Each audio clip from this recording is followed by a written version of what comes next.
ABCs, you learn that good things happen in threes like Texas, Brooklyn, and heaven. They made the blues a legal crime. The devil has such a terrible time in Texas, Brooklyn, and heaven. Yippee-yi, yippee-yo for the Alamo, where the flames are a welcome mat. Yippee-yo, yippee-yi for the lucky guy who hangs his hat in a flatbush flat. You wanna meet an angel face? My angels live all over the place in Texas, Brooklyn, and heaven.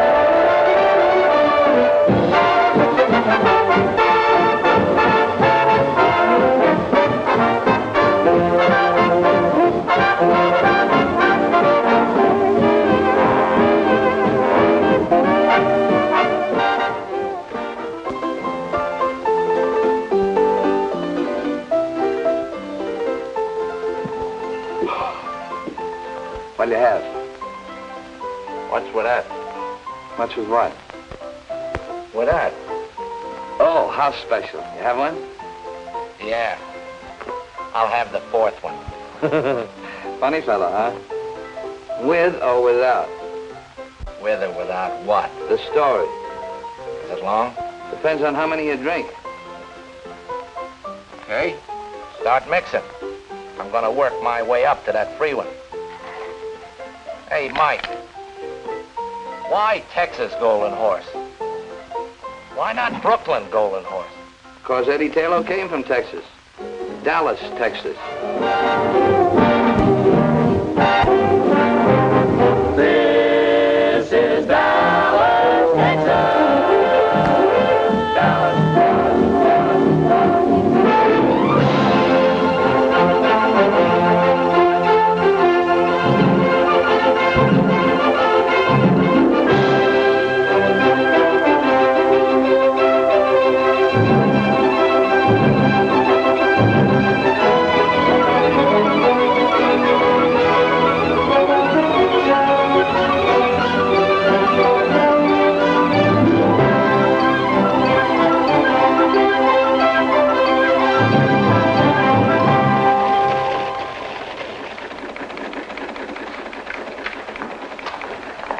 Boy.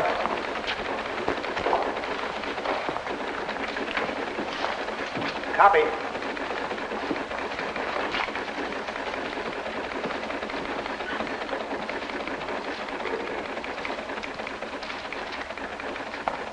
Say, copy. Got anything for me? Nope. You don't expect to get anything for that place. Not on the Dallas News, do you, Eddie? That's good. I'm kind of busy here anyhow. Who are you kidding? Copy. I'll see you.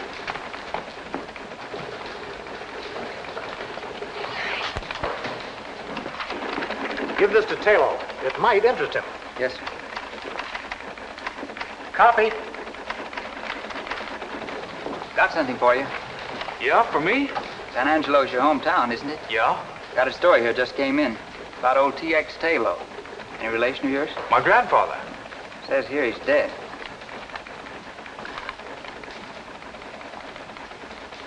He was a very old man. Left you an inheritance, huh? Yeah. His own private money belt and a couple of 1875 Colt revolvers. Well, he remembered me. I'd forgotten him. Seems he didn't believe in banks, so he left me $6,000 in cash in his money belt. Copy. I'll see you.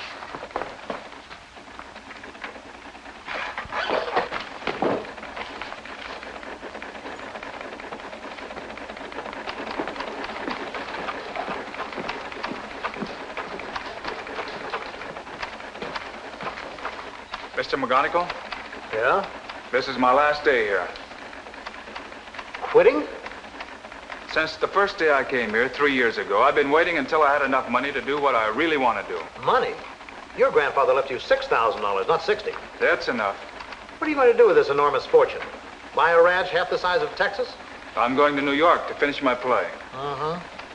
Well, when your smash hit flops on Broadway, the Fort Worth section will still be open. On the Dallas News? That's right. No, thanks. So long, McGonigal. So long.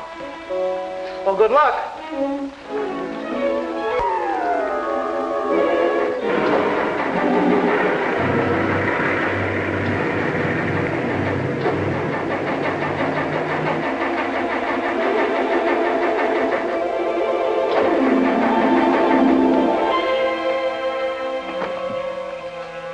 got off to a swell start. 26 miles out of Dallas, he had car trouble. But if there had been no car trouble... Say, mister, would you give me a lift, please? I'm not very heavy. Where did you come from? I was asleep there beside the road, and then I heard you making all that noise. I guess it woke me. Go away. You're a very rude person. You're not a nice girl. Out on the highway this time of the night. There's nothing nice about you either, not a single iota. It so happens I'm running away from home. Some people do it in style, some have to do it my way. So for your information, I am a nice girl. And now if you'll excuse me, good night.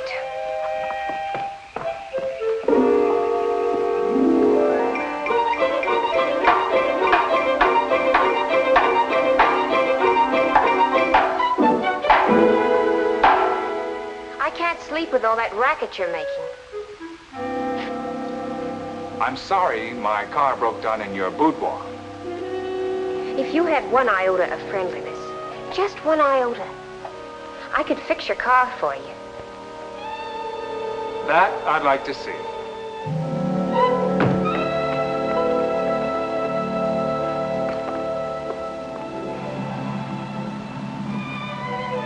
Thanks for fixing my car.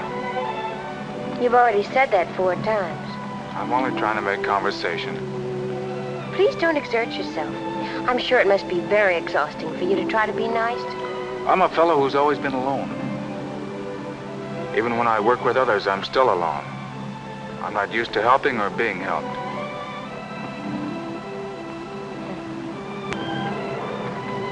Isn't it funny that I should be running away from the ranch when that's what I like most of all? What ranch? Oh, didn't I tell you? It's the family ranch in Texas. It's just outside of Calinamo City, and it covers about 115,000 acres. And you should see the horses we have. 2,800 of them, not counting the wild mares in their foals. Look, miss, I know Calinamo City pretty well. There isn't a horse ranch within 200 miles of that place, and we both know it. Yeah, but if there was such a place, wouldn't it be wonderful? What are you really running away from? A gasoline station. That's why I know so much about cars. My brother and I ran it till he got married, and then when his wife moved in, I felt sort of unnecessary. You know, like I was crowding the place. Still, it's better than bucking the world on you. Unless you have a grandfather who left you a hunk of dough. All I have is a diploma from the correspondence school. It's a very attractive diploma, though, and it says I'm a perfect secretary. Shorthand, typing, and business management. You've got a job waiting for you someplace, huh? No, but I'll get one. And then when I've made enough money, I'll come back to Texas and buy myself a ranch with horses. Oh, the loveliest horses. You haven't told me anything about yourself. You've been awfully quiet. We interrupt this broadcast to bring you a very special bulletin. Red Carr is still at large. Red Carr, who robbed another bank in East Texas this morning, was last seen steaming away in a fast black coupe. Up to 10 minutes ago, he had not been apprehended. Special warning to anyone who might see him. Red Carr always carries at least 2 heavy caliber revolvers. Approach with caution.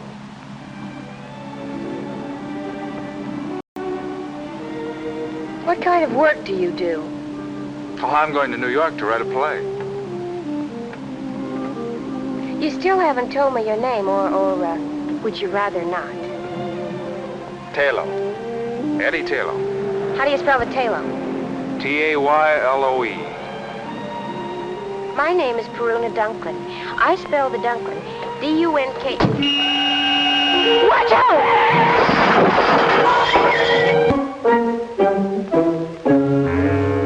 Put those guns down. They might go off. Thank goodness you've come out of it. I thought it was the sheriff and the posse. Sheriff? But it was only Mr. Tebow and the doctor. Now, think quick. They'll be in here in a minute. We'll use the name you gave me last night, Eddie Taylor. That's what I've already told them your name is. Are you listening to me? I'm listening. My name is Eddie Taylor. Good. And I'm your sister, Perry. My sister? It makes it look better. Red Carr wouldn't be riding around with his sister. What's Red Carr got to do with this? Who are you? Eddie Taylor. That's fine. And don't worry about your money belt. I put it under the couch after Mr. Tebow helped me get you into bed last night. I'm getting out of here right now. What happened to my shoulder? You're lucky you're alive. I don't know. And who's this Mr. Tebow? This is his house. He lives here alone. His wife ran away with the dentist, but he doesn't care, he says, because now he doesn't have to pay the bill. Anyway, he helped me get you here after the accident. You remember the accident, don't you? Remember it. I'm still in it. It's getting worse. And we're so fortunate that Mr. Tebow didn't recognize you. Let's get something straight. I'm not Red Carr. Of course not. You're Eddie Taylor. We agreed on that, didn't we? It's not a matter of agreement. I am Eddie Taylor. And I'm your sister. I have no sister. You better have one if you know what's good for you. Hello, Doctor. Hello, Miss... Taylor. Perry Taylor. And, you're... I'm Red Carr. You've heard about me, Doc, haven't you? Why, everybody around these parts knows about Red Carr. What are you nodding your head for? Don't you believe I'm Red Carr, don't you? Yeah. And now, perhaps it would be better if I talk to the patient alone.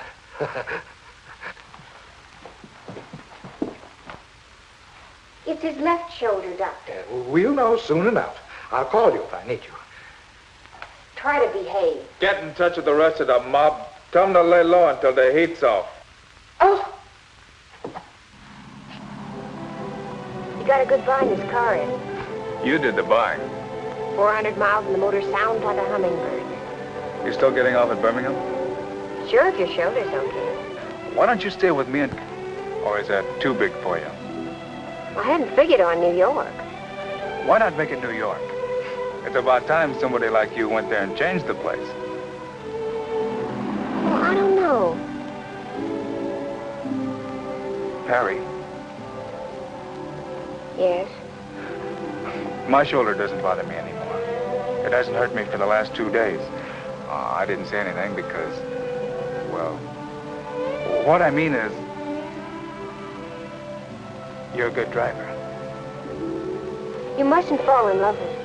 Who said anything about... It'll spoil everything. What makes you think I give up? You must admit there's always the possibility that you might want for us to become sweethearts. You admit that possibility? True? Well, you must fight that possibility. It'll be a struggle.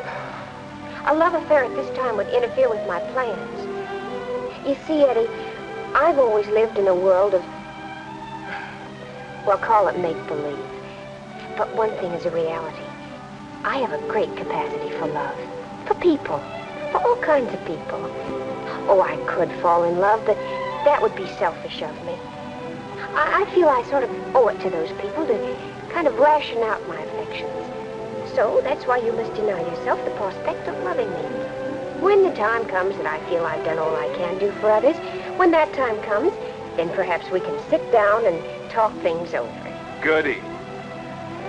I don't care whether you're laughing at me or not. That's the way I feel about everything, and this is the first time I've had an opportunity to do anything about it. So please, be strong, show character, and don't fall in love with me. Perry. Yes? Do me a favor. Good. Shut up.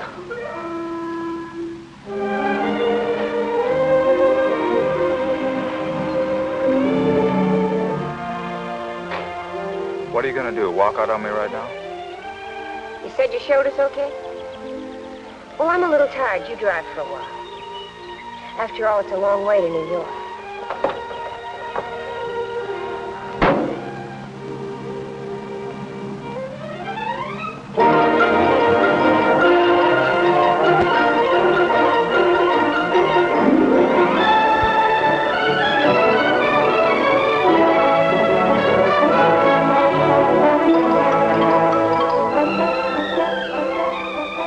For 6 states, she talked his ears off. Of course, Perry knew he wasn't Red Carr. But she kept up a rack just for the fun of watching him blow his top. And all the time, he didn't know that she was giving him the needle. It's funny how some gals know just when to use reversed English.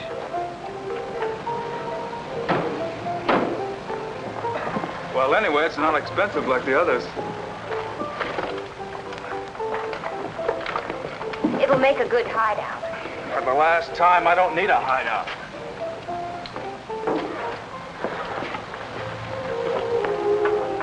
Well, goodbye. I hope you finish your play pretty soon. Thanks for everything. What's your rush? Let's have breakfast first and talk things over. We've had plenty of time to talk. Now, I'm on my way to Brooklyn. Brooklyn? Did you come all the way to New York to end up in Brooklyn? I've heard so much about it. It sounds like a truly wondrous place. What's so wondrous about it? Brooklyn appeals to me. Is there any reason why I shouldn't make it my destination? Well, that's not a logical question. I can't give you a logical answer. Well, goodbye.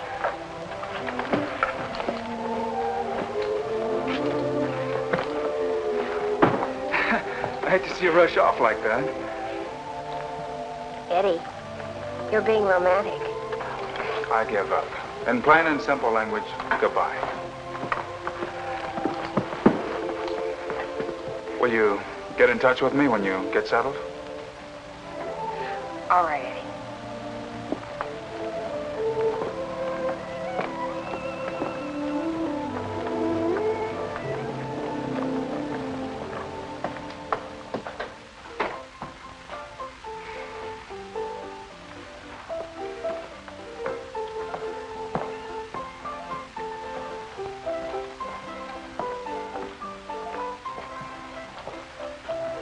Let me have a room and bath, please.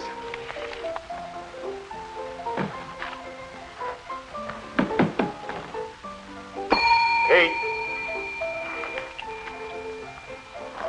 105.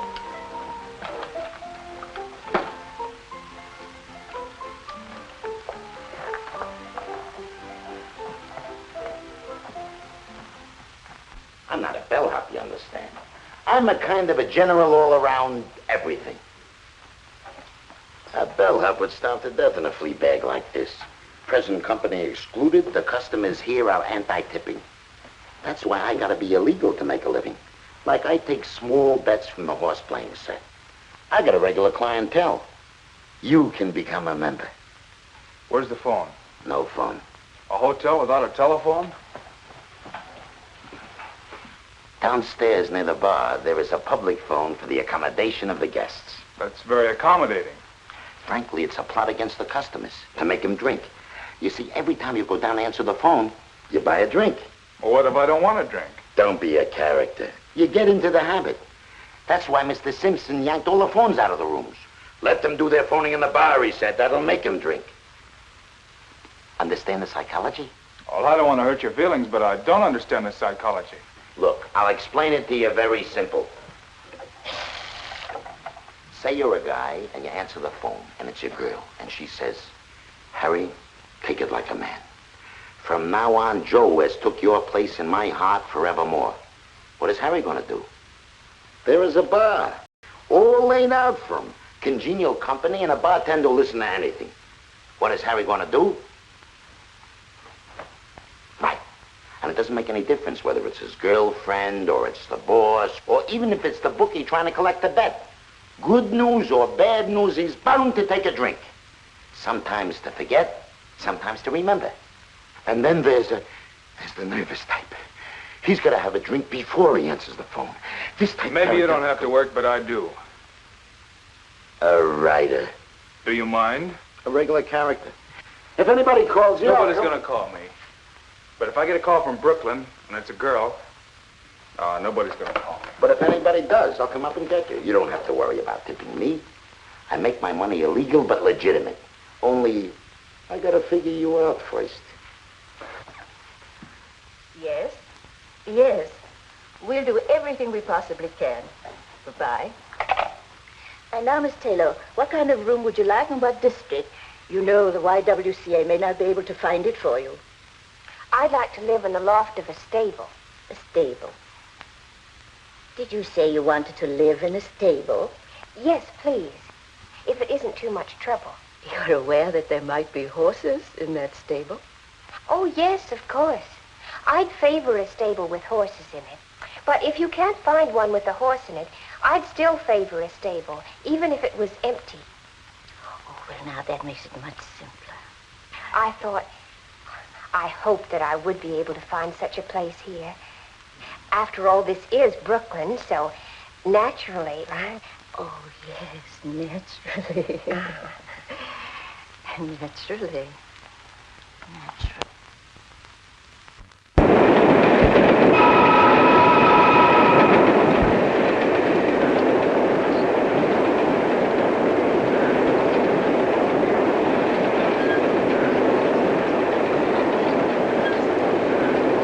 Here, Charles, share this with me.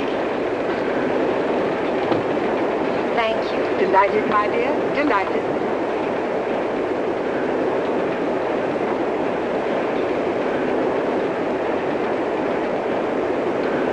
Is anything wrong? There's nothing, my dear. Nothing of it.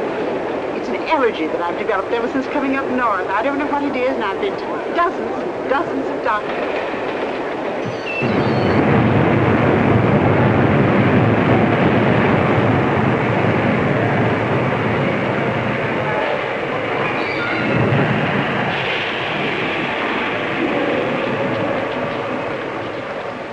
That wasn't a nice thing to do. My dear child, I am ashamed of myself.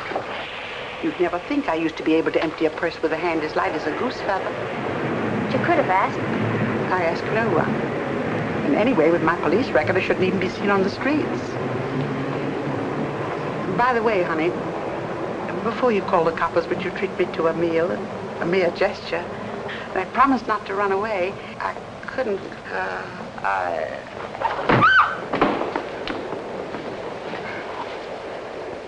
But you gotta answer some questions. Why? Because you have a pencil and a notebook? Because it's the law. I've told you she doesn't feel well. Now, isn't that enough? Okay, we'll let it go at that. Now, how about a nice, clean ambulance? none of that, dear boy. No ambulance. But you're sick, lady. Why make her sicker? Ambulances, hospitals, a lot of questions. I know the whole routine. Very unhealthy, all those questions. Okay, then just give the facts. What's your name? Perry Taylor. You know, I think that the thing we... Mind if I get the facts? T-A-Y-L-O. Add an E. And the lady, never seen her before? Enough of this. Child, I don't want to burden you with... Oh, dear. Send for the wagon. You know, they should send you home. Two will get you five. She hasn't even got a home. She asked you got a home. And how would you know? Because she's my mother. Your mother, huh? What kind of a daughter are you not to feed your own flesh and blood? Because she was too proud and independent to accept help. And then one day she ran away from home to see what she could pick up on her own. I didn't catch up with her until today. She didn't want to be a burden on me. Or on my brother. You see, I have a brother, too. His name is Edward Taylor, and he lives at the Grand National Hotel. She's his mother, too. Now, that makes everything fine, doesn't it? Uh-huh. Uh-huh. Okay, you're going to take her home with you and take care of her? Of course. And your address, Grand National? No, it's 9006 Flatbush Place. Not the house itself, the stable. 9006 Flatbush Place. Now you're doing the right thing. And where do you live? Oh, I don't want to get mixed up in this. I was just waiting for a downtown express, but I'll take a local.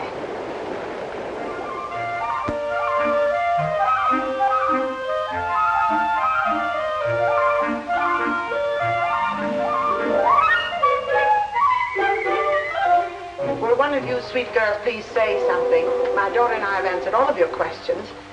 How much longer do we have to stand here?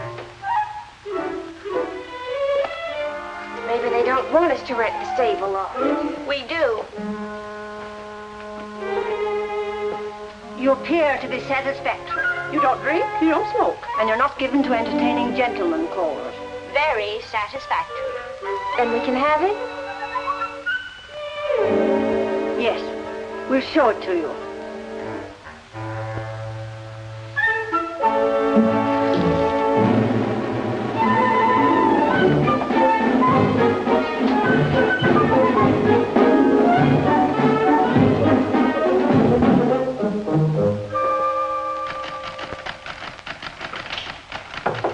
Come in.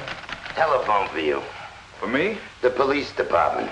Well, it's a gag. Why should the police want me? Don't be disturbed, character.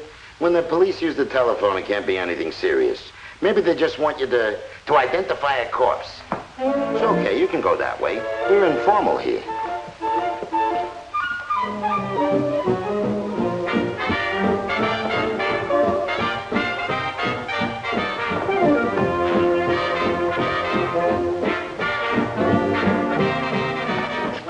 Hello? Yes? Well, this is Eddie Taylor speaking. My mother? Well, if my sister Perry told you that, you can take her word for it. Yes, sir. I'll see to it that my mother is properly fed from now on.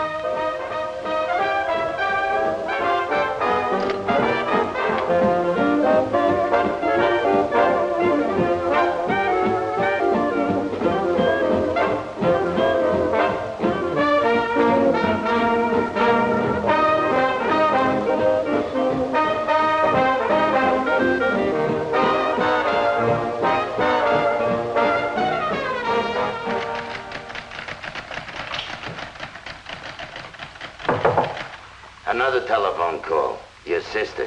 Tell her that I'll take it.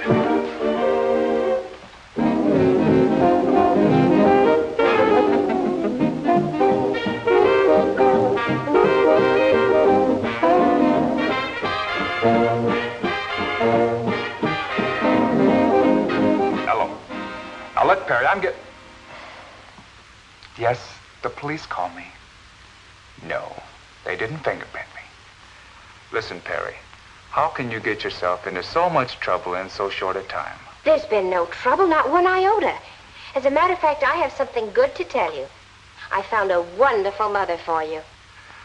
But I don't want a mother. But Red Car needs a mother. Don't you understand the psychology? I don't care if Red Car needs a mother. I'm trying to write a play. All right, but don't get hysterical just because I was trying to help a nice lady who was hungry. So I arranged to have our mother stay with me. Go on, give me the facts. Now, if you'll promise not to get mad, I'll explain something about our mother. You see, many years ago, she had a sort of a tendency to pickpockets. Did you say that our sweet, loving mother is a notorious pickpocket with a long prison record? Will you or will you not stand by me? Of course I'll stand by you. What else am I going to do? But, Barry, please, can't you get yourself involved in something simple? Like a triple murder. Oh, Eddie, I'm terribly sorry I've been such a burden to you. And you have my solemn word that I'll never do anything to make you angry or upset you again. Okay, Perry, okay. I'm not angry with you.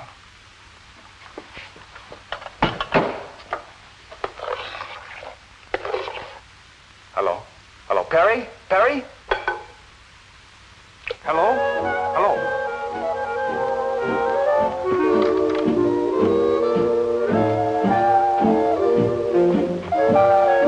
Let me have a double... Never mind.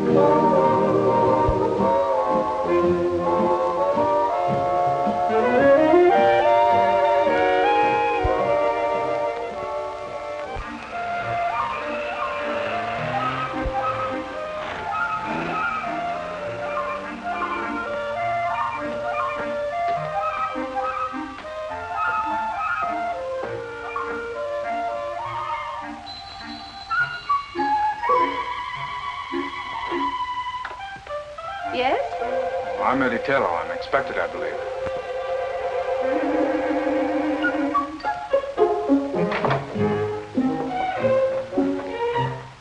These are my sisters, Miss Pearl Cheever and Miss Opal Cheever. How do you do? He doesn't resemble his mother. He doesn't resemble his sister. No. I've taken after my father. Oh. We do not permit smoking here. I'm sorry. We're very disagreeable. Everyone in the neighborhood says we're mean and spiteful. And utterly selfish. And we are. Yes. I'm sure you're not. We do not deny the truth. We're most unpleasant indeed. And we'd rather you didn't go around Brooklyn saying nice things about us. No. My son. My dear, dear son. It's been so long, my darling boy.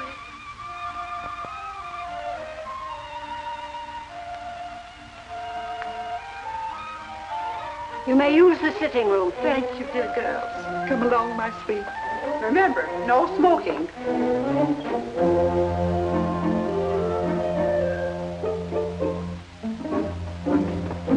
Excuse us, please, dear girl. You could have called me Mother. But I wanted to call you a lot of things. But that triple threat out there stopped me cold. I called you about Perry. Well, it's about time. If I'd known this address, I would have been here 3 weeks ago. Well, Perry didn't want to get in touch with you until you had a job. Now she's got a job. Why didn't she call me? Well, it's a strange kind of a job she's got, my boy. If this job is something you got her, if you're getting her mixed up in something crooked... Just look who's talking.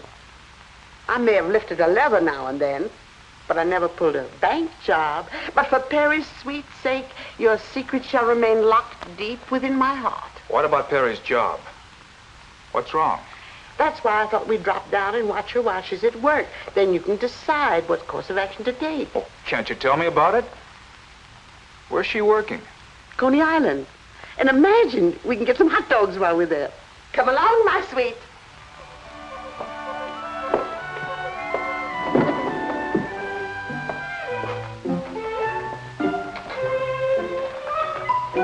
What time will you be back, Mrs. Taylor? Oh, in an hour or 2 or 3. And thanks for a most unpleasant time. You must come again, Mr. Taylor. Oh, I will. Anytime I want to get depressed.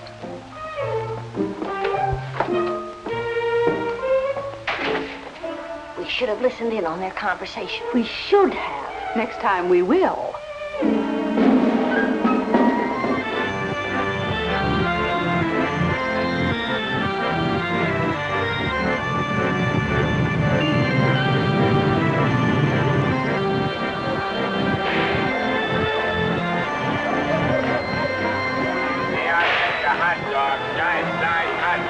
Coney Island special, 12 inches from head to toe. I'll have one.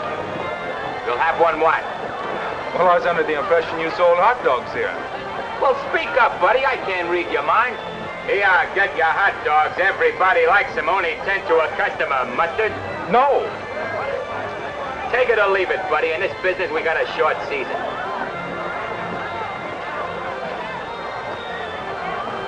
Excuse me, sir. I didn't mean to offend you. Oh, the Park Avenue type. Here, get your Coney Island hot dogs. Sweetheart, everybody eats them. Everybody likes sweetheart. But I told you I didn't want another hot dog. Well, don't eat it. I'm just trying to keep both your hands occupied. Yeah, here, hold these for me a minute. Excuse me. Excuse me. Excuse me. I know that little guy. He didn't recognize me, but I spotted him right away. He's called Doc because he looks like a nerve specialist. One of the smoothest operators in the profession. Your profession? Uh-huh. By the way, you better look and see if you still got your wallet.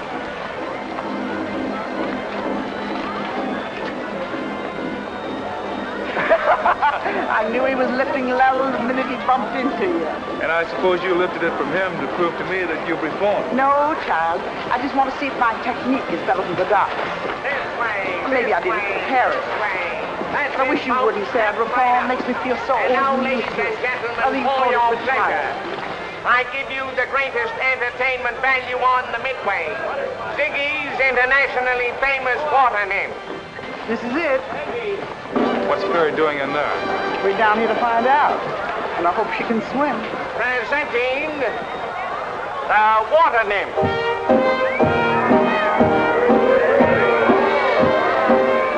There they are, everybody. Ain't they out of this world? And each one born and bred in Brooklyn. And this one, all the way from Texas. And there's Perry. Say, she's all right. Folks, these girls are not only gorgeous, they're daredevils, as you will soon see for yourselves behind these closed walls. And now, ladies and gentlemen, I'd like to the girls personally. Honey, tell the folks your name. Jean Dean. Linda Lombard. Merrill Nemeth. Mill Patrick. Joe Jordan. Jean Stratton. And you, honey. Hey, you. Hey, you. My name is Perry.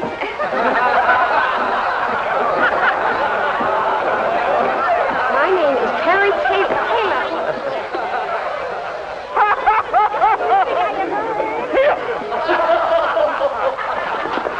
Keep your hands off of her. Go away, Sonny. You bother me.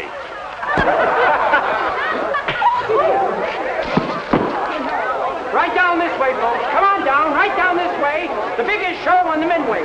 Come on down, folks. The biggest show on the Midway. The show is going on now. Right this way, folks. The biggest show on the Midway. See the fire eater, folks.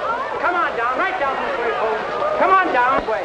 See Bajumbo's a beautiful Siamese temple dancer. Tickets right this way, folks. Go right in. Right over this way, folks. Get your tickets.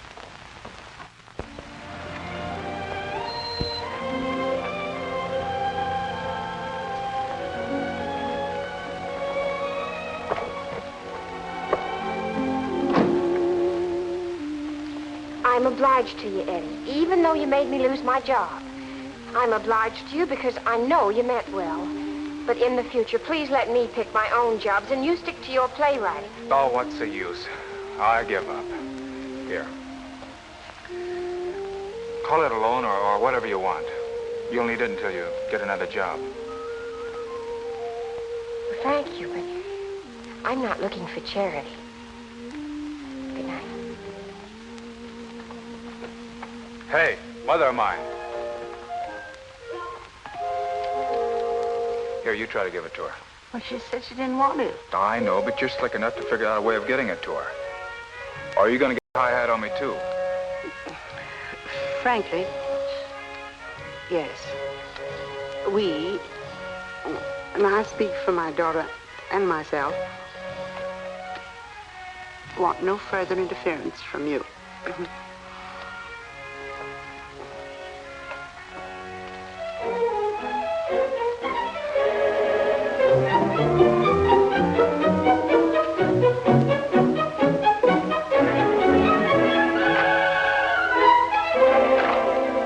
I told you, Mr. Acco never does musicals.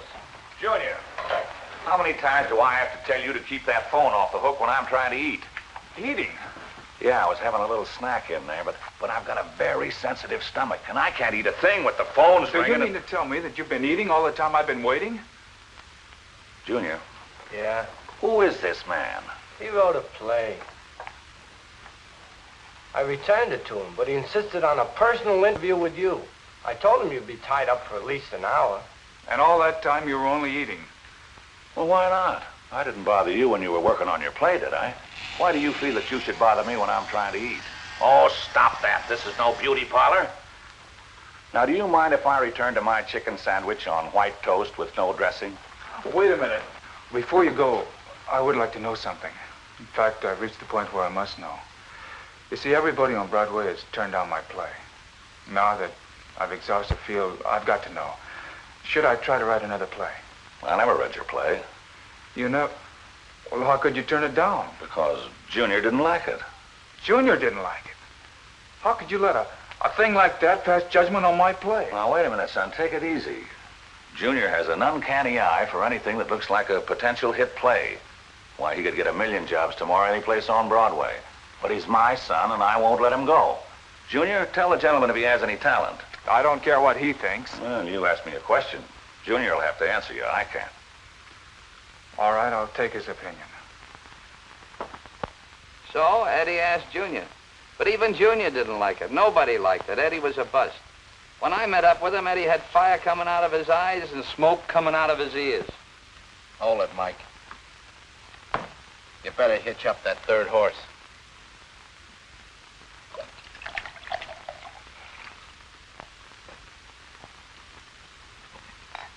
What's more? What's more with what? What's more with the story? How many times does that horse have to kick me before I get the end?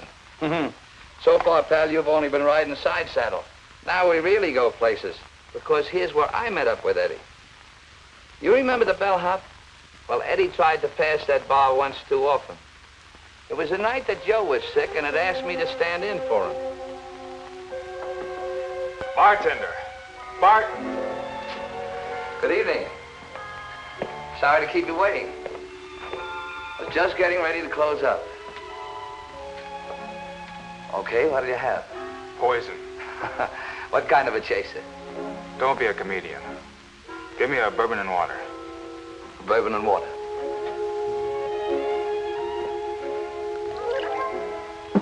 You can call me Mike. Why? That's my name. Oh.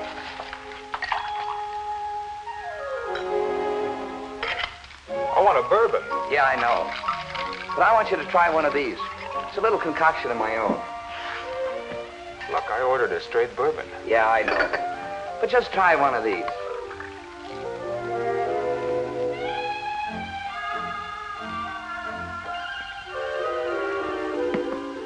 Now, can I have a straight bourbon?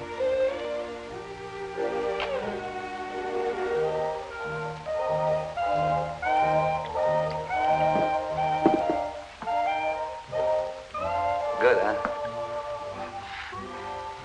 What do they call this drink? Golden Horse. Okay, Mike. Let me have another golden horse.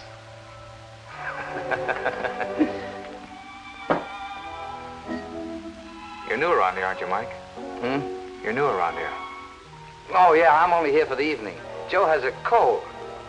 Oh, say, Mike, how do you make this golden horse? Well, first a little dab of Texas sunshine. Then some rain. A little hail. Gotta have some hail. Some snow. A couple of earthquakes. Then you make a very tiny waterfall out of it. Just a little teensy one. And you top it off with some good old Mother Earth. I like you, Mike. You've got a great sense of humor. Pour one for yourself. Thanks, Eddie. How'd you know my name was Eddie? Oh, he told me when you first came in.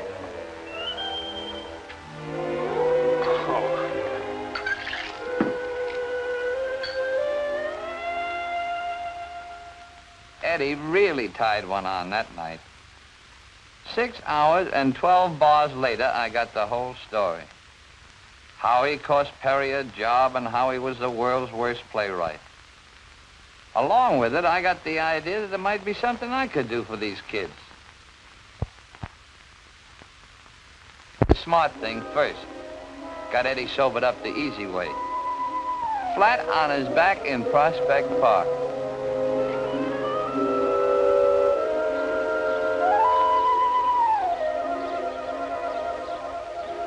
Mike? Mike? How is it, Eddie? New world's record for a hangover. Well, the Turkish bath ought to help you a lot. There's one near here, too. Best Turkish bath in Brooklyn. Brooklyn. A truly wondrous place. I thought you'd like it. At Prospect Park. Oh, I could lie here for hours. It's like Texas, without the sagebrush. You know what I need? A long ride on a horse. That picks me up. Well, let's try the Turkish bath first. And while we're there, you can get your clothes clean. Then, if you want, you can rent a horse. I'll go along with you on that Turkish bath deal. The horse is out. It's going to be pouring here in a few minutes. I wouldn't take a mule out in such weather. Say, I know where we can rent a horse and the rain won't even touch us. And you can have any kind of a gait you want, fast or slow, or one that'll rock you like a baby in a cradle. And you can have your Texas sagebrush, too. Where is this heavenly spot? Right here in Brooklyn. This Brooklyn is truly a wondrous place.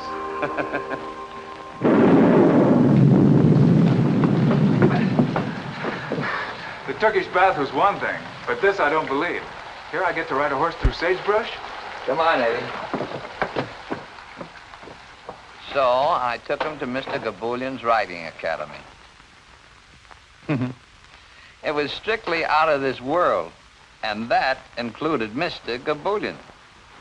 He was a whacked-up guy, a fugitive from Ripley. Wow. What is it, a zoo? Mike, you're a man of your word. It's all here. But I'm wondering if I am. Well, it was a place a man could go when he got fed up working 9 to 5.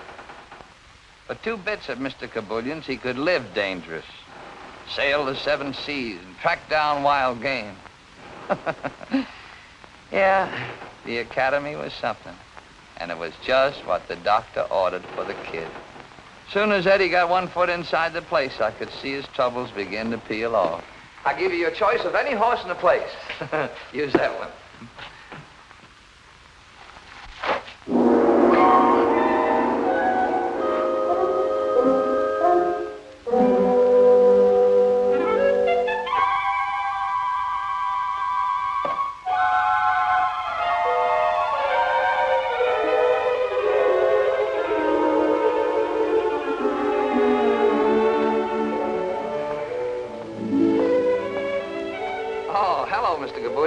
Sorry to disturb you. Meet my friend Eddie.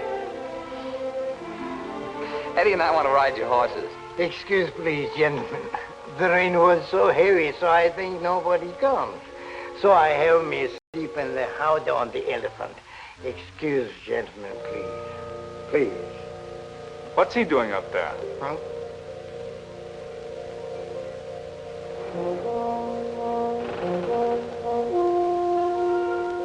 That's Captain Lars Jean.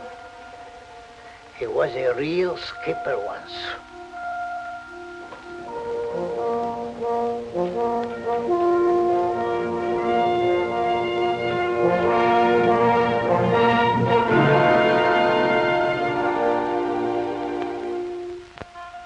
That boat teaches you not to become seasick, huh? I guess so.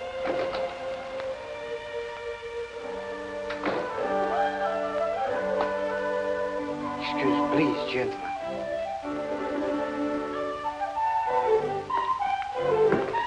Boy, I've seen some gems in my life. This is really a beaut. Good afternoon, Mr. McWhirter. Good day to you. It's a miserable day out. Oh, sure. It's good that you are here.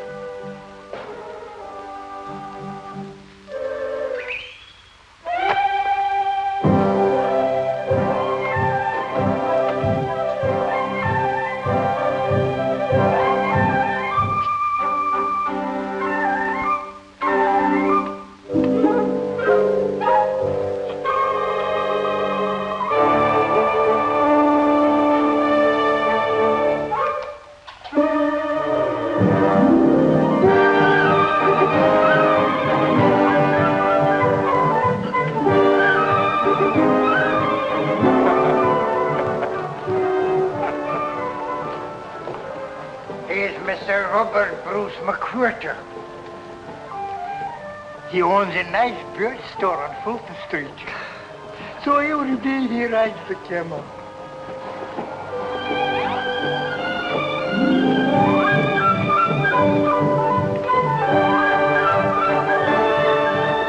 He looks like he's having a lot of fun. A lot of fun? That's the only thing that makes him happy.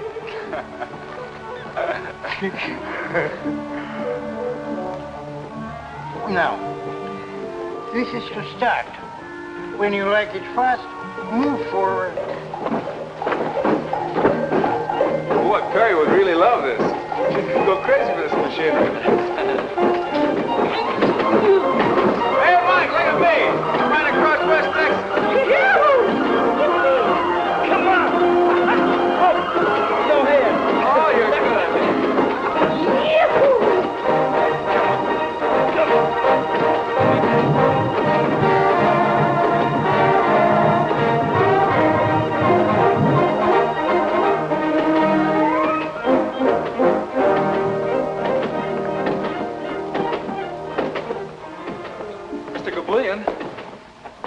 Yes?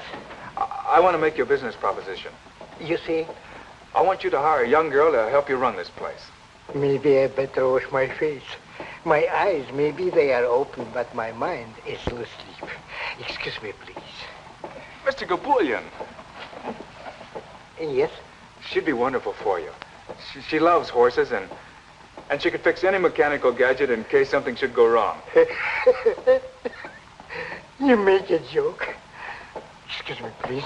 Mr. Gabulian. And yes? I mean it most seriously. She would be a real help. Help me what, sir, please? Help me not to see a customer? Help me not to pay the rent? Help me not eat like a man should eat? Help me that way, mister? No, it's not right. You shouldn't make fun of me. Excuse me, I go back to sleep. Mr. Gabulian.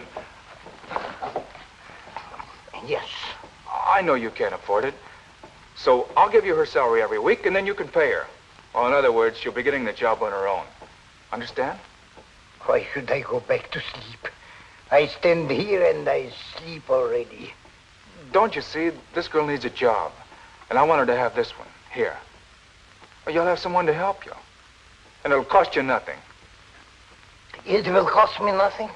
Absolutely nothing. I'll even pay for the ad in the paper. Wanted.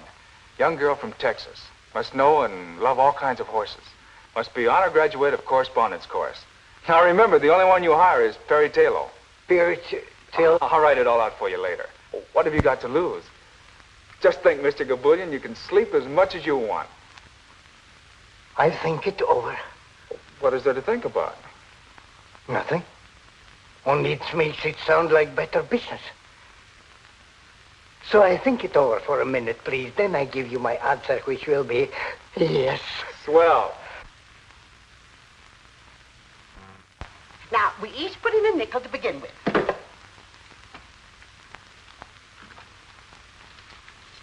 That's my girls. Now, let me see your hands. Now, you remember you all promised Perry you'd learn to play games. You know how anxious she is to liven up the place. And how are you going to play poker if you don't let me teach you? That's my girl. Well, you have a very bad poker hand, dear. 2, 4, 7, 10, jack, just nothing at all. But if I were you, I'd hold on to this jack, because that's your highest card, see? And ask for 4 more cards. I'll gladly give them to you. Nice, fresh, new ones. Now, no, you hold on to that, dear. Now, Ruby, let me see what you have.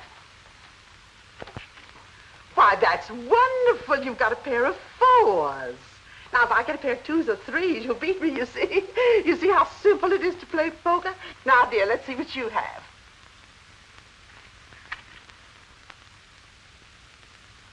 Oh. Well, you have a very good hand, dear. 3 queens and a pair of aces. Very good hand indeed. Poker, one must always try to improve one's hand. So, I'll draw away these 2 aces.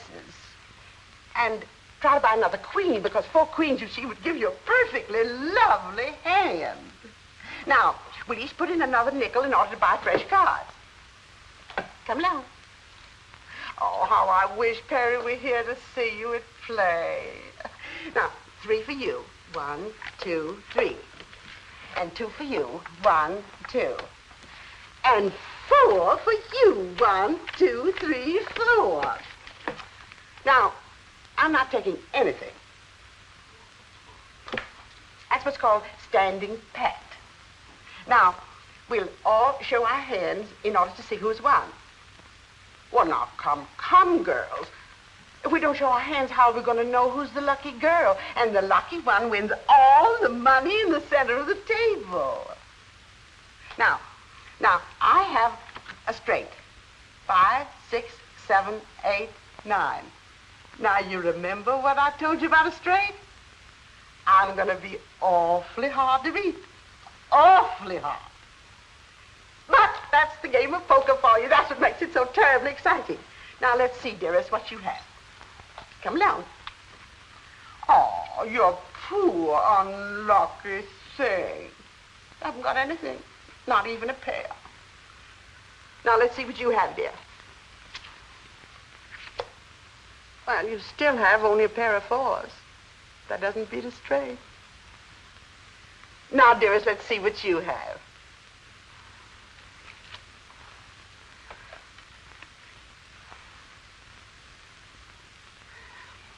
4 queens. 4 of a kind beats us straight. That's what you taught us. I sure enough taught you that. I sure enough did.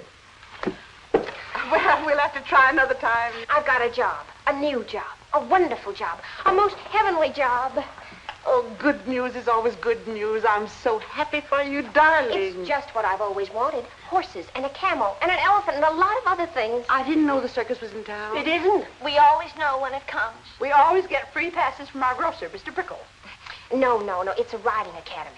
And all the animals are mechanical. But they're so lifelike they're practically real. And I'm to be executive manager. Isn't that too good to be true? Oh, no. But I've got to have a riding habit. I wouldn't look as if I were running the place unless I did. You know, I've noticed that our dear, dear Chiva sisters are very handy with a sewing machine. We've never made a riding habit. Only Mother Hubbard's. And slip covers. Yes, but under my supervision, dear girls, you'll make a riding habit, a more than suitable riding habit. But first, let's return all the losings to the losers. You were the only loser. Well, I guess I'll have to teach you how to play gin rummy. There are about 50 other girls for the job, but I got it. All in all, those 3 ghouls downstairs clipped me for $8.40. I tried blackjack, casino, double solitaire. I even invented a game and called it Chuck Full of Luck. But that's a commodity on which the Chiva sisters seem to have a monopoly. But it's worth it. Do you notice how congenial they've become? I knew it would work, and I'm so grateful to you. After all, it's your money, child. If you don't mind spending it, trying to warm up those 3 ice cubes in petticoats. Turn around. Not that I think they ever will warm up. Oh, yes, they will. I've already convinced them to come to the academy one of these days and try a ride on the animals. I don't get it. This concern you have for other folks. I don't get it at all. I've met a lot of people in my day, both inside of prisons and outside. But somebody like you, what do you expect to get out of it? Oh, if I can make people happy, it makes me feel good, that's all. Well, what about making yourself happy? But I am. Very. I'll let you in on a little secret. You're not. And I'm referring to that certain party named Eddie Taylor. You know, I was in love with my probation officer once. I had such a crush on him, it gave me a thrill just to report to his office. But of course, I had to curb any display of affection because, after all, he was my probation officer. But you and this Eddie. How do I look? Don't ask me, ask Eddie Taylor. Dear child, you interfered in my life, so I feel I have a right to interfere in yours. You did something that state prisons, penitentiaries, small jails, and 8 parole boards couldn't do. You made an honest woman of me. Of course, there's enough larceny left in me to keep me attractive. But I want to do something for you. May I, sweet? I know what you're going to say. Well, then why don't you do it? I can't. I can't now, not until he's finished his play, because that's what he wants to do more than anything else in the world. And I wouldn't want to clutter things up for it. You could help. That's what a woman's for, to make a man think he's successful. Oh, no. He told me definitely. He works alone. After he's a success in the theater, then maybe... Well, maybe then. Well, I tried to help. But you have. If I were certain, if I were really certain that Eddie wanted me, you know what I mean. Well, the least you can do is to call up that idiot and tell him you're working and where. I'll do it. I'll do it right now. Do you think he'll like me in this outfit? Well, I don't know about him, but a normal male, well, a normal male would be very normal about it. Eddie.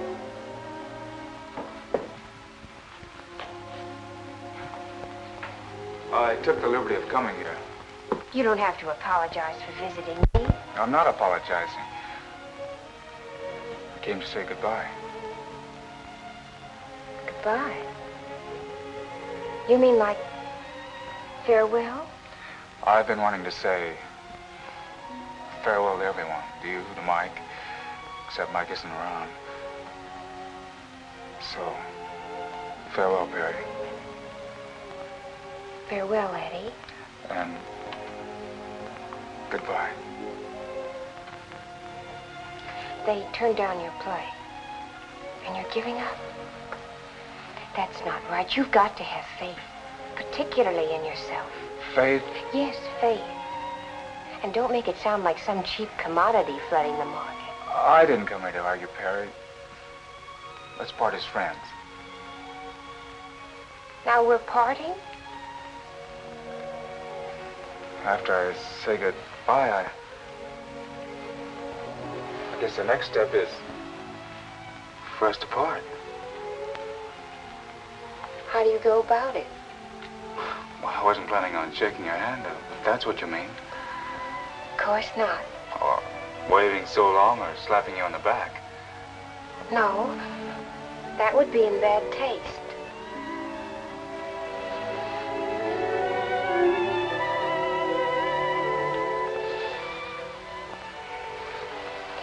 You may fall in love with me now. Thanks. Mr. Gabulian. Yes? I have figured out just how this business should be run. You see? I've made a graph according to seasonal changes. Excuse, please, I go back to sleep. And Mr. Gabulian. Yes? I have made a very detailed study as to why business has been bad up till now. A study she makes. It's easy like pie. When nobody comes in and uses the machine, then business is bad. So far, 6 months, 3 people come in, so I know business is bad. I know it, Mrs. Gabulian knows it, and all my relations know it. Now she comes and makes it with pen and paper and tells me that business is bad. Big surprise. Excuse, please, I go back to sleep. He's upset because I had him print up 1,000 handbills to advertise the place. Mandy's going to give them out in various sections of Brooklyn. You think that'll help, huh? Oh, yes. The point is so few people really know about the Academy. Oh, we have 2 regulars, like Captain Jean over there and Robert Bruce McWhirter, who comes in every day to ride across the track. Is he still at it? Huh? How did you know about him? I think I'll take a pony ride. Why, Mr. McWhirter, are you going to take another ride today? Indeed I am. I've been feeling restless all day, and I thought, if no one else is going to use it... Oh, no, Mr. McWhirter. That camel is yours. Thank you.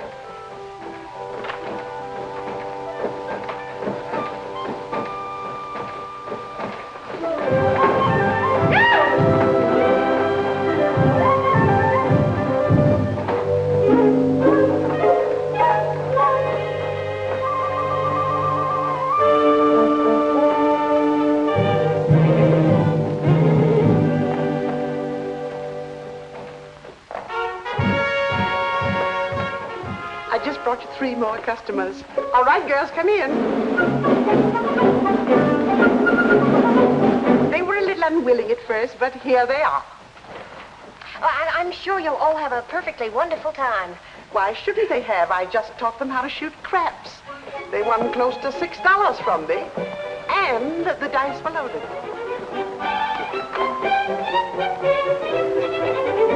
May I offer you the finest horses in the stable? Oh, 2 girls take this one.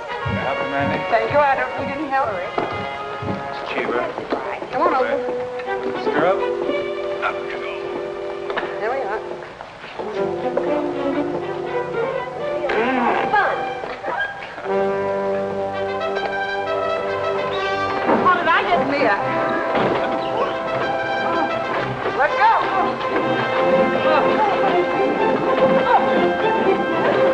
Yippee!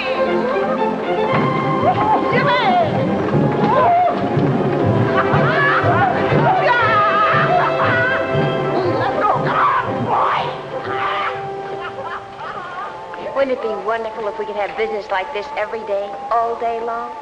Then you'd be completely happy, huh? Almost, Eddie. If only Gabulian would change the name of the place. Yeah, that's a good idea. I've got a name for you. The Golden Horse Academy. The Golden Horse Academy. It's perfect. It'd be a good name for a ranch, too. Let's speed it out.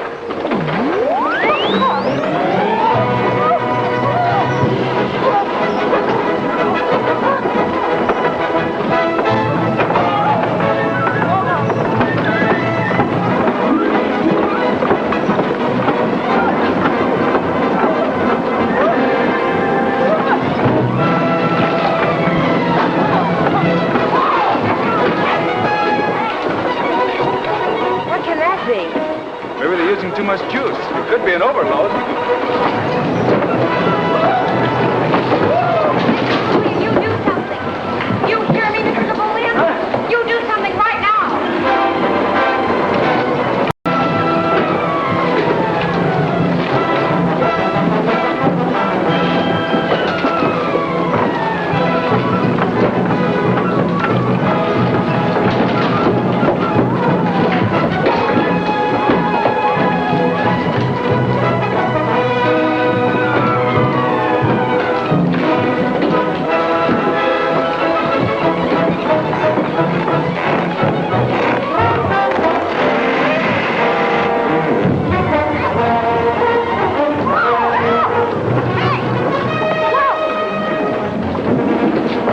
Where's the main switch?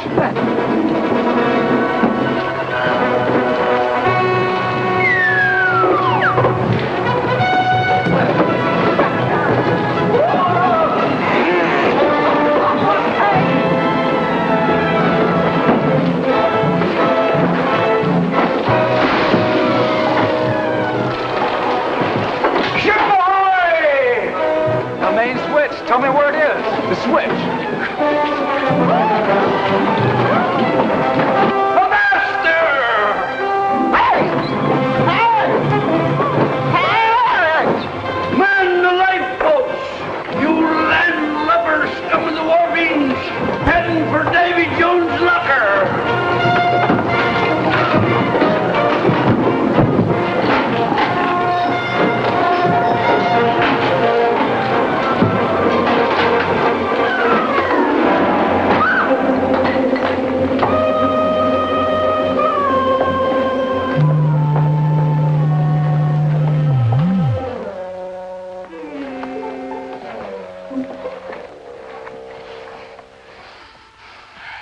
What happened, please?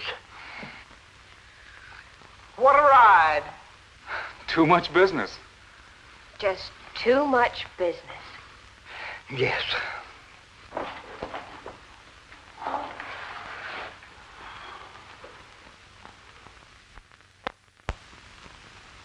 You still riding with me?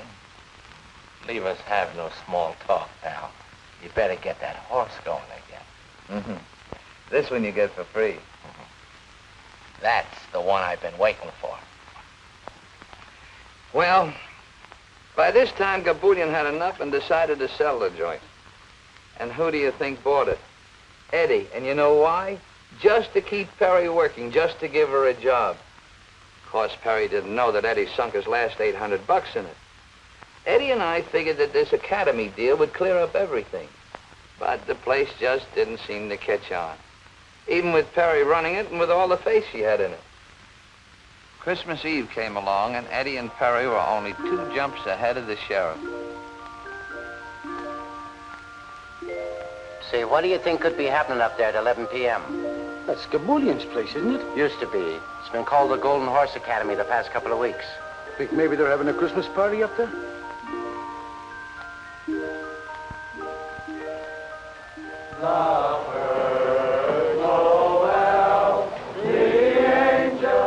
We had a big party. Well, it was supposed to be big.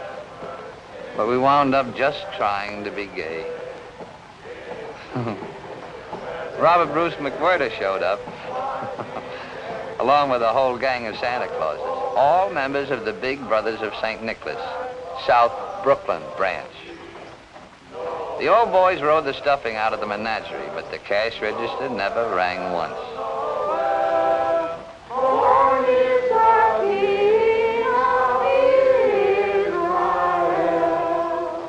Then Officer Comedy came in. Well, Merry Christmas, Marcus. I'd like to have you meet my friends Perry and Eddie. How do you do? How do you do, Marcus?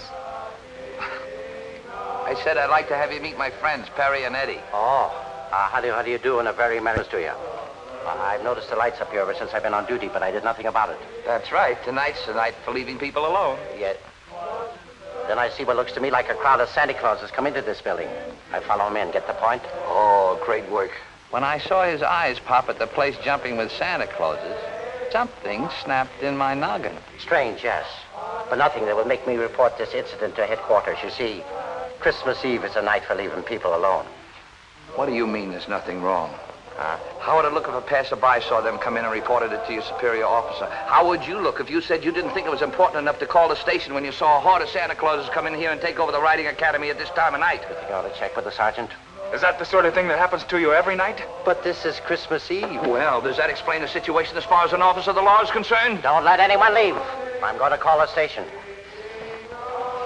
Come with me. Give me the numbers of all the newspapers. Manhattan as well as Brooklyn. Hello? City desk, please. Soda, Pop? Yes, dear. I'll have just a teensy. Well, really, girls, there's a limit to how far we can go. Why? I don't know. Yes. Well, just a few.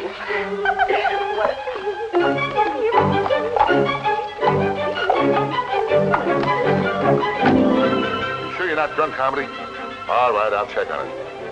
I'll check on you at the same time. Sure there's a story in it. Sounds like a lot of human interest. I'll send a man over. Fine. Well, if you won't help me, I'll call the police commissioner. I tell you, he does this every Christmas Eve, but he always gets home in time for dinner. Something must have happened to him. Here's a newspaper in the Bronx. Well, give it to me. We want complete coverage. 50 Santa Clauses? This time of the night? Have you got the address? Yes, Alice, I've already called the police. Oh, you have too? Well, what could have happened to them? We just got a tip about 100 Santa Clauses, all drunk, running wild someplace in Brooklyn. Yes, lady, I got all that. Now, how was your husband dressed? Oh, like Santa Claus, huh? Maybe he got stuck down the wrong chimney. Now, look, lady, don't take it so serious. We'll find your husband all right. No sense of humor. Gin.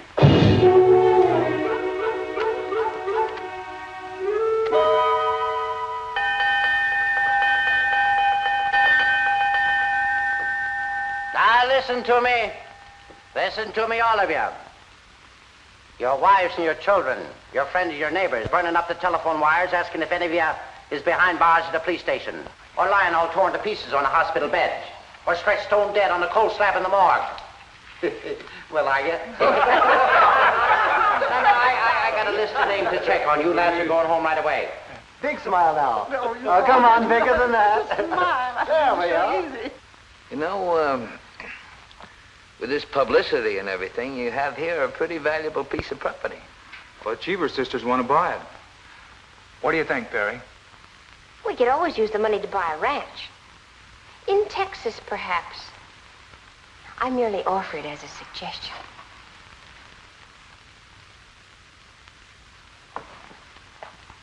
We'll raise herds of golden horses, Eddie. Real golden horses. Maybe 50 of them to begin with. And a lot of little golden colts. 100 golden horses, Perry, to begin with. And after that, well, maybe many more. You know, my grandfather used to have several thousand on his ranch. Eddie Taylor, now don't you start pretending.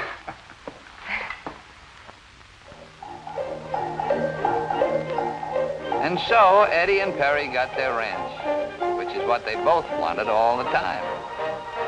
Now in Texas, babies come on golden horses.